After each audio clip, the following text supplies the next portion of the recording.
Hello à tous, bienvenue dans cette nouvelle vidéo. Aujourd'hui, on se retrouve pour mon bilan couture du mois de novembre. J'ai quelques pièces à vous présenter. Il y a 4 pièces de vêtements et un accessoire, dont un vêtement que vous avez déjà vu en vidéo normalement si vous me suivez. Avant de commencer cette vidéo, j'ai le plaisir de vous dire que cette vidéo est en collaboration avec Ana Luisa. Donc Ana Luisa, c'est une marque de bijoux avec laquelle j'ai déjà collaboré 2 fois par le passé. Donc ils me font confiance et je les en remercie grandement. Pour cette fois-ci, ils m'ont envoyé 4 nouveaux bijoux pour que je puisse vous les présenter. Moi, je les ai reçus il y a une bonne dizaine de jours, je pense. Et donc ça fait une dizaine de jours que je les porte en alternant pour les tester. Pour l'instant, j'en suis ravie. Mais ce qui m'a aussi encouragée à collaborer à nouveau, c'est que je suis toujours très contente des bijoux que j'avais eus par le passé, que je porte pour beaucoup au quotidien. Notamment, je vais vous montrer ici, mais mon deuxième trou d'oreille, j'ai mis un petit anneau que j'ai reçu de leur part il y a, je sais pas, peut-être 6 mois. Je porte des bracelets qu'ils m'avaient envoyés au quotidien, donc c'est aussi pour ça que j'ai accepté de travailler de nouveau avec eux. Alors, pour vous montrer rapidement, donc là vous avez 4 bracelets. Il y en a un qui est nouveau, les autres, je les avais déjà reçus de la part de la marque. Hop, je vais vous le montrer en gros plan, c'est celui-ci. Donc celui-ci, il est composé d'une chaîne en plaqué or et la petite pierre que vous voyez juste ici, c'est une aventurine. Et je ne sais pas si vous vous souviendrez, mais j'avais eu une paire de boucles d'oreilles avec cette pierre-là, donc je suis contente, ça pourra me faire un petit set. Et là, vous voyez que mes autres bracelets n'ont pas bougé, je les porte toujours autant. En fait, je ne les retire pas parce que je trouve que retirer des bracelets au quotidien, c'est franchement pénible, donc je les change de temps en temps, mais c'est assez rare. Ensuite, j'ai eu 3 paires de boucles d'oreilles que je vais vous montrer. J'ai eu celle-ci, qui sont donc les pendantes, juste là, et qui ont une finition ici avec des petites pierres blanches qui sont assorties en fait au bracelet que j'ai juste ici. Voilà, en fait j'ai essayé de faire des petits mix and match de ce que j'avais déjà et de nouvelles pièces pour pouvoir les assortir et les coordonner. Je trouve ça assez sympa. Ces boucles d'oreilles là, elles sont très discrètes et j'aime beaucoup ça en fait dans mes cheveux. Je trouve que ça fait juste un petit point de lumière et je trouve ça assez joli. Ensuite, j'ai pris une paire de créoles rondes comme ceci. Je les trouve très jolies, j'aime beaucoup leur taille. C'est pas des maxi créoles énormes. Je trouve qu'elles sont très portables au quotidien. Hop. Là, vous les voyez bien. Pareil, hein, dans mes cheveux foncés, en fait, j'aime beaucoup. Ça vient apporter de la lumière près du visage. Et c'est vraiment un bijou dont j'avais envie. Donc quand ils m'ont proposé de choisir sur leur site, j'ai mis plusieurs paires de créoles. Et d'ailleurs, la 4e bijou que j'ai reçu de leur part, c'est aussi une paire de créoles, mais un petit peu différente. Je vous montre ça tout de suite. Et donc voilà, le 4e bijou et la 2e paire de créoles que j'ai reçue. Celles-ci, elles sont un petit peu plus ovales plutôt que rondes, vous le voyez ici. Et je les trouve aussi très sympas. Donc si jamais vous avez envie de gâter vos proches pour la fin d'année et que les bijoux d'Ana Luisa pourraient leur convenir, bien sûr je vous mets le lien dans la barre d'infos. C'est un lien qui permet à la marque de suivre les clics et les commandes éventuelles qui passent par les liens des différentes personnes avec qui ils travaillent, et ça leur permet aussi d'avoir un retour. Pour la fin d'année, ils font une opération donc du 6 au 20 décembre. Ils vont faire une opération de fin d'année, une opération d'hiver. Donc il y aura des prix promotionnels sur leur site. Et sinon, dans la barre d'infos également, je vous mettrai mon code promo qui vous offre moins 20% sur un bijou sur le site d'Ana Luisa. Allez, maintenant on enchaîne avec le bilan couture et la première pièce que je vais vous présenter, c'est cette blouse. Alors bien sûr, elle est noire et vous ne verrez pas grand chose, mais il s'agit d'une blouse Elisabeth de chez Atelier Berny. J'ai à nouveau eu la chance de tester un patron de Morgane avant qu'il sorte et de faire partie de sa team de testeuses. Donc je la remercie grandement de sa confiance. La blouse Elisabeth, je ne l'avais pas du tout prévue au programme, d'ailleurs je l'ai dit à Morgane, c'est vraiment parce que j'ai flashé sur le modèle que j'ai pris le temps de la coudre, parce que j'avais tellement d'autres projets en même temps que je n'avais pas spécialement envie de coudre un nouveau projet, mais quand j'ai vu celui-là, il a fallu que je le couse, c'était le coup de cœur. Cette blouse, elle est assez complexe, elle est assez construite, il y a beaucoup de détails et moi j'adore ça. Ça a été vraiment un challenge technique, il y a eu de nouvelles choses que j'ai appris à faire, notamment les plis religieuses. Je vous mettrai aussi un insert de dessin technique, je me suis pas trop laissé d'espace pour vous le mettre, mais c'est pas grave, je vous le mettrai par ici. Donc cette blouse, elle est composée d'un col marin, un petit peu, vous verrez la forme qui est arrondie comme ça, voilà, si je mets ma main sous le col, vous allez le voir. Elle est arrondie comme ça, il court dans le dos. Hop. Voilà, et il revient sur l'avant. Ensuite, sur le devant ici, voilà, vous voyez, il y a tout un jeu de plis religieuses, dont 2 qui courent ici tout le long de la blouse, le long de la patte de boutonnage, puisque la blouse à l'avant est fermée par une patte de boutonnage. Vous retrouvez ce jeu de plis qui répond à l'avant dans le dos. Vous voyez qu'il y en a vraiment beaucoup, hein. Je crois qu'il y a plus d'une trentaine de plis religieuses à faire sur ce vêtement. C'est vraiment la chose qui prend le plus de temps parce qu'il faut vraiment être précis pour que les plis soient uniformes et soient beaux les uns avec les autres, parce que s'il y en a qui sont plus larges que d'autres, forcément ça se verra et ça fera un travail un petit peu moins qualitatif. Pour continuer avec la construction de cette blouse, vous avez donc des poignées de manches avec une fente indéchirable à réaliser, et ce poignet, il y a encore un jeu de plis religieuses dessus. Hop, vous les voyez ici, il y en a 2. Et ensuite, vous avez une tête de manche qui est froncée pour venir apporter un tout petit peu de volume, mais vraiment, c'est pas l'excès. Je trouve que ça vient juste rehausser un petit peu la carrure et je trouve ça très joli. Je pense que j'ai fait le tour sur la construction de la blouse. Vous voyez qu'il y a quand même beaucoup d'éléments et c'est pas une blouse que vous allez coudre en 2 heures, quoi. Clairement, ça marchera pas. Pour ce qui est de mon choix de tissu, j'ai choisi de partir sur un voile de coton noir. Donc elle a une certaine transparence, ma blouse. Voilà, on devine sans trop. Moi je porte quand même un petit top en dessous, surtout quand je vais au travail, histoire que j'ai pas le soutien-gorge visible. Et puis après le jeu de plis vient quand même atténuer cette transparence. C'est juste que comme j'ai de la poitrine, en fait les plis ne vont pas jusqu'en dessous de la poitrine, ils s'arrêtent au-dessus. Sur une plus petite poitrine, j'ai vu les plis quand même venir bien recouvrir la poitrine, et donc je pense qu'on peut se passer de porter quelque chose en dessous, ce qui n'est pas totalement mon cas. J'ai voulu m'amuser avec cette blouse-ci dans la construction, donc en fait vous retrouvez la construction vraiment chemise, donc si vous regardez bien, vous avez un empiècement haut ici, qui vient courir sur l'épaule comme une chemise classique, et donc j'ai contrasté cet empiècement avec un voile de polyester plus petit. Voilà, là vous le voyez bien, c'est vraiment un petit jeu de contraste, puisque je l'ai doublé avec mon voile de coton noir.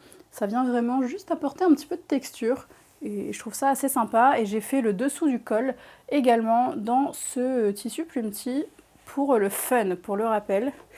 Et dernier détail que personne ne voit à part moi, j'ai cousu ma fente indéchirable dans ce même voile plus petit. Ça, c'était vraiment pour le fun, pour l'envie d'aller pousser la finition encore plus loin.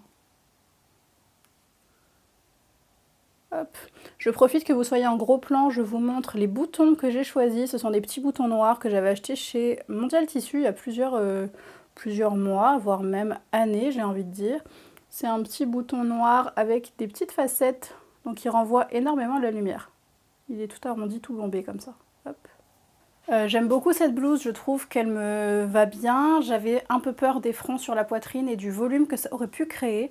Alors vous vous ferez une idée vous-même en voyant les images portées, mais je trouve personnellement qu'elle me va bien. Et pour une fois, c'est un vêtement que j'aime porter en dehors du pantalon, alors qu'en général, je rentre tous mes vêtements dans mes pantalons. Cette blouse, je l'ai sous-taillée parce qu'elle se veut oversize, et même en l'ayant sous-taillée, elle est quand même un petit peu loose. On retrouve quand même l'esprit oversize qui est souhaité par Morgane dans sa création de patron.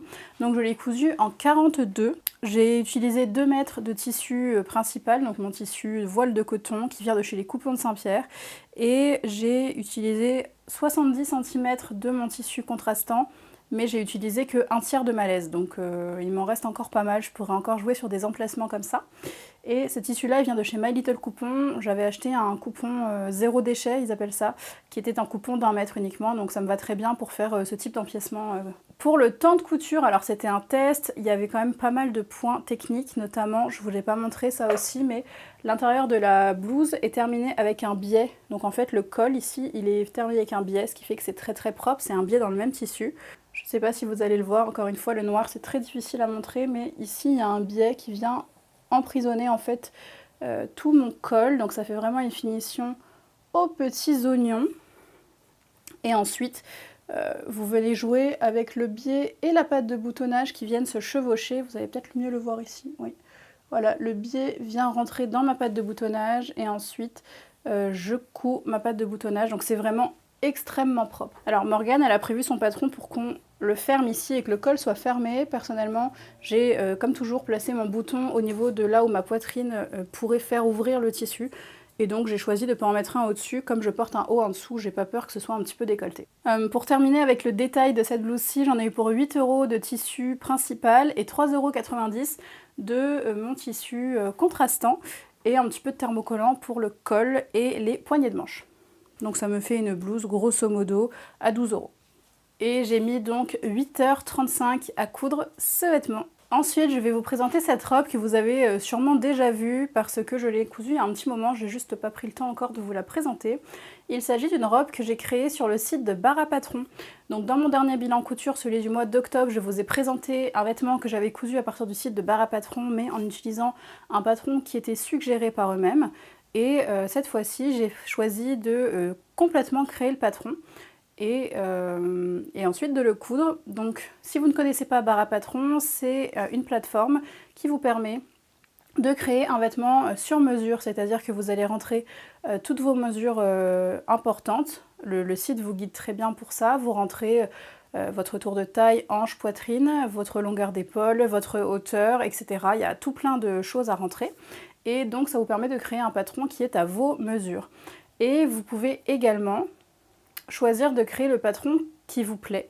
Donc moi j'ai choisi de créer une robe et ensuite j'ai choisi quel type de décolleté je voulais, quel type de dos je voulais, les manches, la finition des manches, la taille de l'ourlet. Vous personnalisez complètement le patron si vous voulez des pinces, quel type de pinces, etc.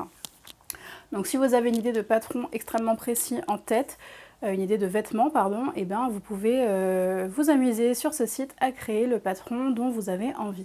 Bar à Patron, c'est une marque avec laquelle je travaille maintenant depuis 2 mois, donc je vous affiche ici un code promo pour vous offrir un patron peut-être à essayer sur leur site. Je vous le mets juste là et je vous indiquerai également la date de fin de validité dans la barre d'infos. Alors, revenons-en à cette robe que j'ai appelée la robe Réminiscence. J'ai choisi ce nom parce que c'est une robe que j'ai créée en pensant à une ancienne robe que j'avais qui venait du commerce et que j'aimais beaucoup, de laquelle je me suis séparée parce qu'elle était plus en bon état et parce qu'elle était devenue un petit peu petite. Et j'ai eu envie de la recréer alors dans un tout autre tissu. Mais voilà pourquoi je l'ai appelée Réminiscence. Vous pouvez appeler votre patron comme vous en avez envie et si vous avez envie de partager votre code patron pour que quelqu'un puisse refaire exactement la même que vous, vous avez un code barre, enfin un code à chiffres et à lettres que vous pouvez communiquer pour que cette personne puisse recréer le même patron. Je sais que l'une d'entre vous avait flashé sur ma robe et m'avait demandé le code pour pouvoir refaire la même. Donc si jamais ça vous intéresse, pareil, je vous mettrai en barre d'infos la référence à rentrer pour récupérer exactement les mêmes choix de patronage que les miens. Donc pour en revenir à cette robe cette fois-ci, j'ai donc choisi comme vous le voyez un col V assez décolleté mais un V arrondi. Je voulais pas une pointe, je voulais que ce soit un peu arrondi, que ce soit doux en bas, que c'est quand même assez décolleté. Alors sur le mannequin ça tombe un petit peu plus bas que dans la vraie vie. Moi ça me tombe vraiment juste au-dessus de la poitrine et j'aime beaucoup cette hauteur parce que comme c'est en V, on a quand même la poitrine qui est couverte.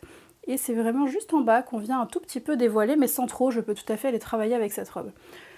Pour simplifier le dos, bien sûr, j'ai choisi un dos arrondi, tout ce qu'il y a de plus simple. Pareil, vous pouvez choisir à quel point vous voulez que ce soit décolleté. J'aurais pu choisir d'avoir un dos arrondi qui arrive ici, par exemple. Ensuite, pour la construction du corps, alors vous ne le verrez pas là, et en plus c'est un tissu à motif, mais il y a des pinces poitrine, faites-moi confiance. Vous avez des pinces poitrine juste ici. Personnellement j'ai choisi des pinces françaises, donc les pinces françaises elles partent un petit peu plus bas, elles partent du niveau de la taille et elles remontent comme ça vers la poitrine, alors que la pince poitrine classique en général elle est comme ça. Ensuite j'ai voulu une tête de manche froncée mais pas trop, donc j'ai choisi une fronce moyenne sur une moyenne longueur également, parce qu'on peut choisir de froncer beaucoup plus la manche.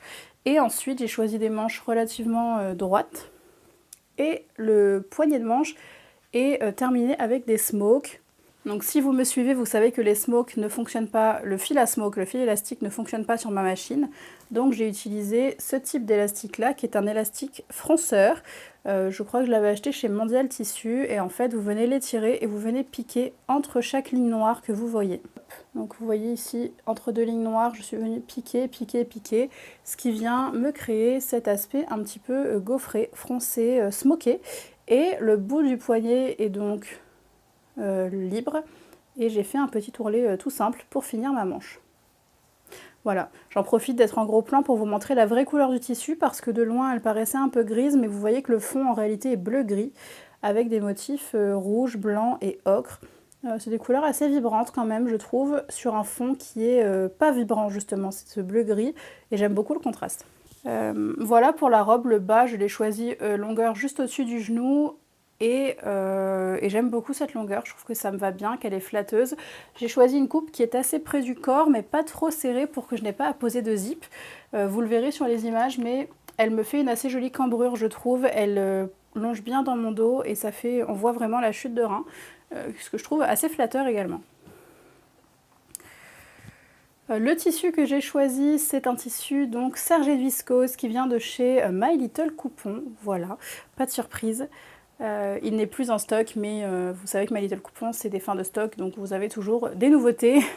C'est pas ça qui manque. Cette robe-là, j'en suis très contente, je trouve qu'elle me va bien. La seule chose, c'est que je trouve que ma longueur d'épaule est légèrement trop longue. Le problème vient très probablement de moi, puisque j'ai demandé à mon chéri de prendre mes mesures pour les mettre sur la plateforme, et je pense que tout simplement, il ne sait pas exactement comment prendre mes mesures, donc c'était peut-être un tout petit peu trop approximatif de sa part. Donc je l'ai légèrement corrigé pour que les prochains patrons que je me crée à partir de la plateforme aient une longueur d'épaule un petit peu moins longue. Sinon pour le reste, je trouve qu'elle est parfaite. In fine, cette robe elle est très simple, il m'a fallu 2h30 pour la coudre, donc ça va très très vite. Elle est finie à l'intérieur par une parmenture, ce qui n'est pas ce que je préfère, vous le savez. Et donc j'ai fixé avec des petits points à la main la parmenture à l'intérieur, ce qui fait qu'elle reste très bien en place et je ne suis pas embêtée avec. Il m'a fallu 1,70 m de ce tissu, donc il m'en reste 1,30 m, je pourrais m'en faire sûrement un petit top pour cet été. Et en termes de coût, j'en ai eu pour 14,79 € de tissu et 50 centimes d'élastique fronceur. Donc je m'en sors pour environ 15 €, 15,30 € pour cette robe. Et voilà pour ce patron-là. Le patron suivant dont j'ai à vous parler, c'est le patron Manhattan de chez Maison Fauve. J'ai enfin cousu mon blazer dont je vous parle depuis des mois et je l'ai cousu en duo avec Caroline de Caroline Cou ou Caroline Couture Addict sur YouTube. Notre vidéo duo est sortie il y a 2 semaines je crois, alors vous verrez cette vidéo là, je vous la mettrai dans le petit i bien sûr, je vous invite à aller la regarder parce que c'est un vlog complet sur la confection de ce modèle. Je vous emmène avec moi dans toutes les étapes de montage, mes essayages, ma toile, etc.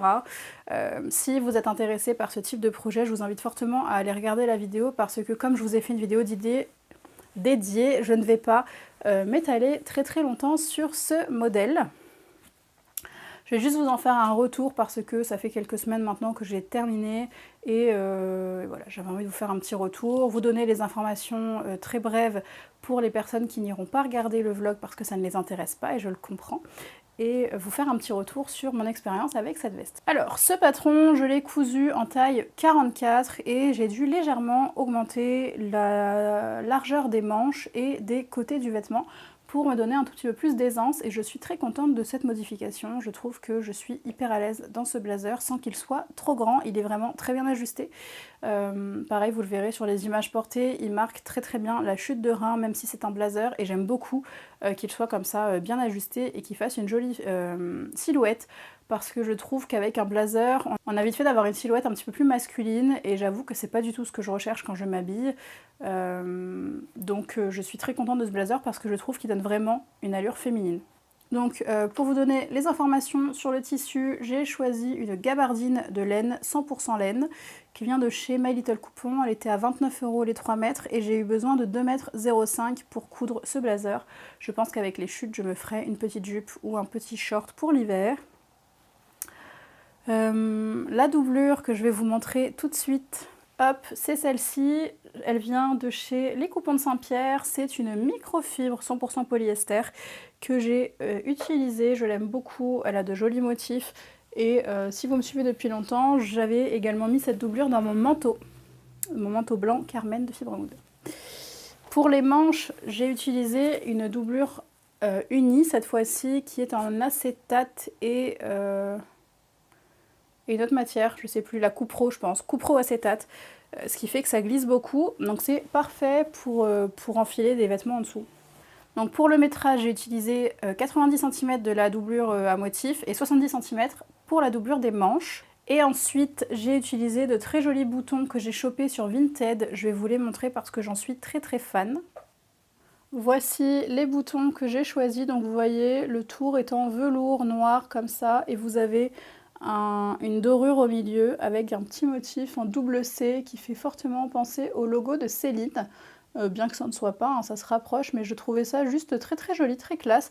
Et ça vient apporter un petit détail un petit peu plus clinquant à ce blazer qui est cousu finalement dans un tissu uni et sombre et assez sobre. Ce blazer-ci, il est conseillé fortement de thermocoller l'intérieur, donc j'ai utilisé du thermocollant qui était vendu sur le site de Maison Fauve, comme ça j'étais sûre de mon coût et du grammage. Et ensuite, le petit détail, j'ai cousu également l'étiquette Femme Fauve. Toutes ces petites choses-là, elles font que y a du détail, il y a du chic, il y a de la décontraction. J'aime beaucoup ce blazer, j'adore sa longueur, il me tombe juste sur les fesses. J'adore cette longueur pour un blazer, je trouve que ça m'allonge plutôt bien. Bien sûr, dans ce blazer, vous avez des épaulettes, hop, et des cigarettes de tête de manche pour soutenir la tête de manche juste ici. C'est quand même bien technique, vous avez le col tailleur avec cette pointe ici que j'aime énormément, qui est très caractéristique de ce blazer. Et ce que j'ai beaucoup aimé en cousant ce blazer, c'est qu'il y a un tuto vidéo de la marque qui vous accompagne étape par étape. On vous montre absolument toutes les étapes de montage sur cette vidéo. Ça met vraiment en confiance, ça permet de se reporter à la fois au livret et à la vidéo. Et j'ai beaucoup aimé coudre ce vêtement. Pour plus de détails, je vous invite à aller regarder la vidéo vraiment parce que je vais m'arrêter là. Mais vous avez compris que c'est une pièce dont je suis très fière et qu'en plus j'adore porter, je suis très confortable dedans et je la porte sur tout plein de vêtements différents, plus casual, plus habillés et je trouve qu'ils se font à chaque occasion. Juste pour terminer, donc j'en ai eu pour 10h05 de couture, 1 heure d'entoilage et de marquage de détails et 2 heures de décalcage, 2 heures de découpe. Donc j'en suis à peu près 15 heures de travail sur ce vêtement. Et en termes de coût de matière première, il m'aura coûté environ 35 €. Et en retirant mon blazer de mon mannequin, bien sûr, j'ai complètement oublié de vous parler de quelque chose de primordial. Il y a des poches passepoilées et c'était mes premières poches passepoilées, j'en suis très fière.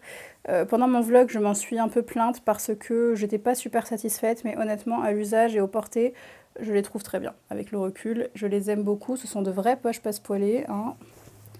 Hop, avec poche et fond de poche. Ensuite, on enchaîne avec une couture d'accessoires, c'est cette banane.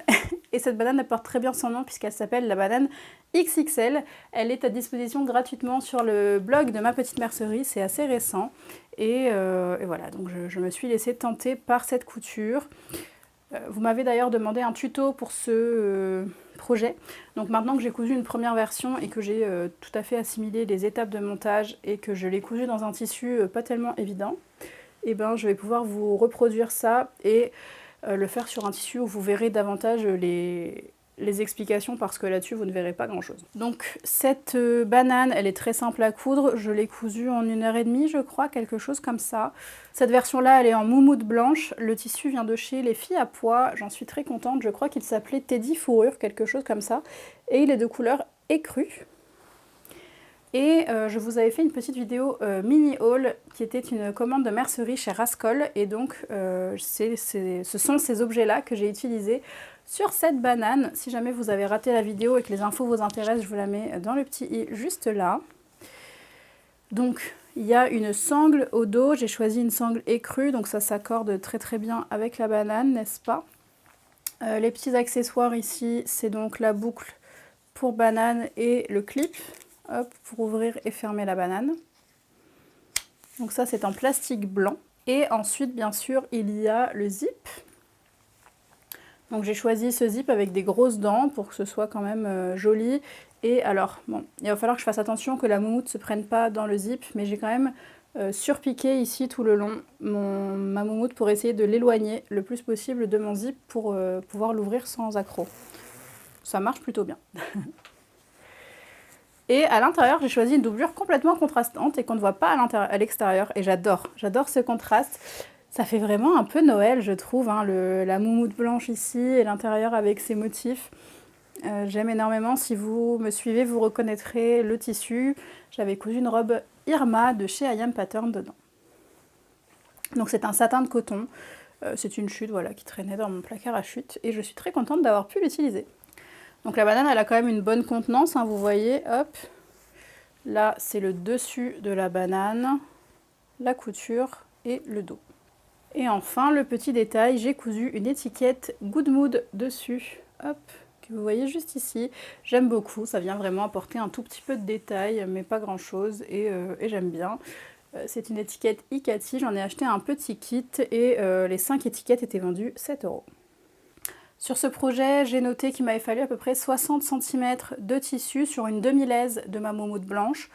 Et ensuite la doublure, j'en ai eu pour 2,72 € de tissu principal, 0 € pour la doublure, ce sont des chutes.